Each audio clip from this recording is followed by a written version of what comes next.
what are the basic guiding principles of rotational monofeeding in terms of diet?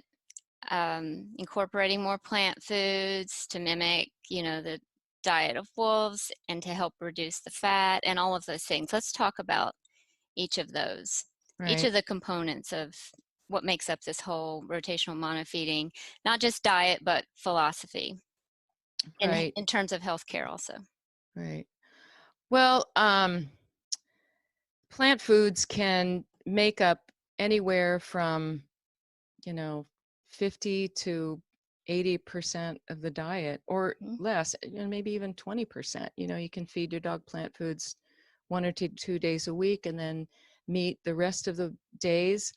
Or you can do it the other way around with, more plants than meat.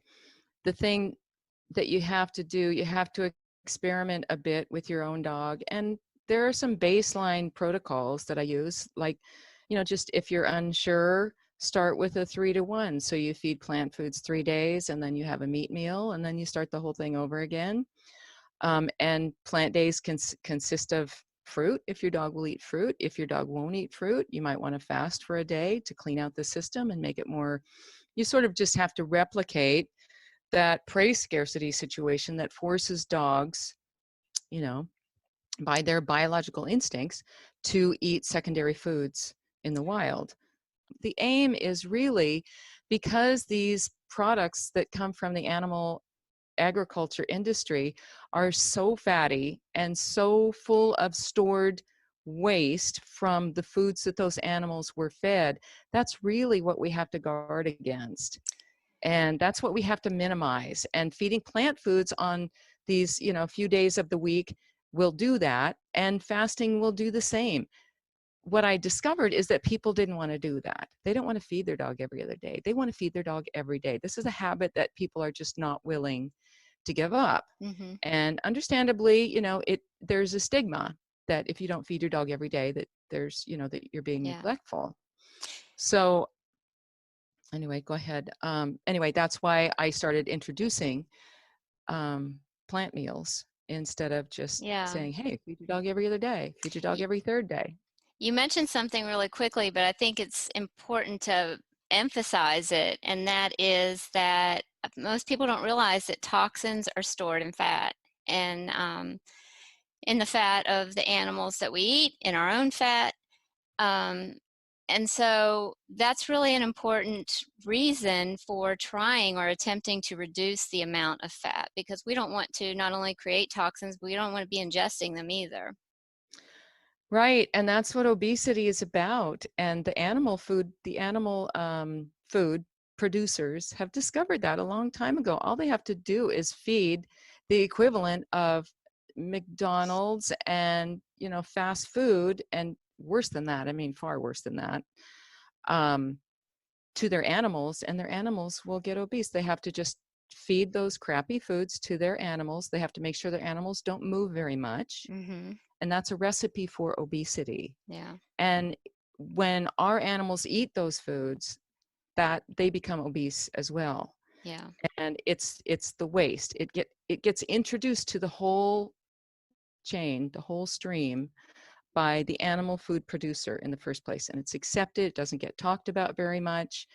It's just something that they do.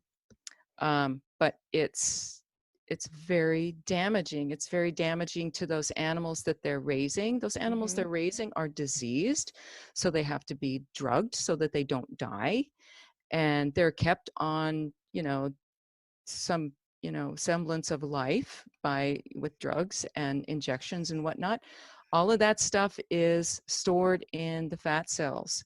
And that's why it's so important for us to get rid of the fat, because nobody else does it along the supply chain. It just Mm-hmm.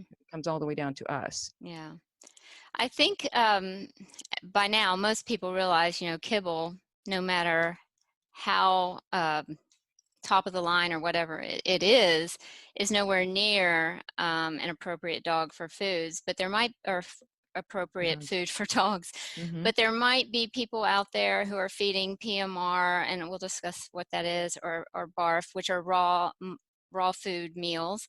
Um, who maybe think, I'm doing this already. So let's talk about the difference between rotational monofeeding and regular raw food diets. I know when I started looking into feeding my dogs raw, and they were raw fed before starting rotational monofeeding, I quickly discovered, that there were basically two camps. There was the PMR and BARF camps.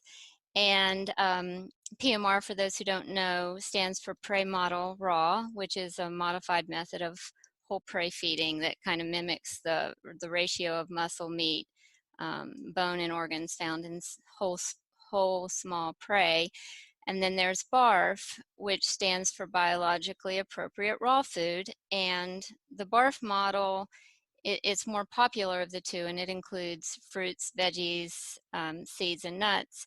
And many of the commercial raw brands are BARF, and that's what I used. I used several of the commercial raw brands before changing to rotational monofeeding. So could you talk a little bit about each of these feeding methods? First, what's wrong with the PMR method? Well, the methods that we use incorporate parts of both of those. We just leave out the mistakes. And the mistakes of PMR is they do tend to put other things besides prey in the bowl, in the dish that they feed their dog. They give things like turmeric paste, golden paste, coconut oil, dairy products, those kinds of things. But the main thing is they way overfeed their dogs typically, and that's what causes the disease that they still encounter, the skin issues they still encounter. And so what we do is we just take 1 or 2 days per week of prey model feeding, and then we just do something different for the other days, and that protects the dog from getting too much of what they would get if they were fed PMR every day. And BARF